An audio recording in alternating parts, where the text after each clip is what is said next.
একটা অ্যাক্সিডেন্টের পর আমি অন্ধ হয়ে যাই। আমি অন্ধ থেকে লোকজন ফুল নিয়ে টাকা না দিয়ে চলে যায়। আরে ওই দাঁড়াও, আরিয়ান থামো, এইসব লোক এমনই। আপনি কি ফুল নিতে চান? তুমি কি আমাকে দেখতে পাচ্ছ না? অনুভব করতেছি। আমাকে ওই সাদা ফুলটা দাও। আচ্ছা ঠিক আছে, 10 টাকা দিন। এই ফুলটা তোমার জন্য।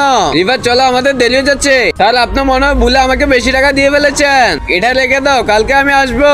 তারপর থেকে আমি প্রত্যেকদিন রিয়ার কাছ থেকে ফুল নেই এবং তার ফুল বিক্রি করতে সাহায্য করি। ইস, আমি যদি চোখে দেখতে পারতাম। তোমার চোখ অপারেশন করতে কত টাকা লাগবে? প্রায় 3 লক্ষ টাকা লাগবে।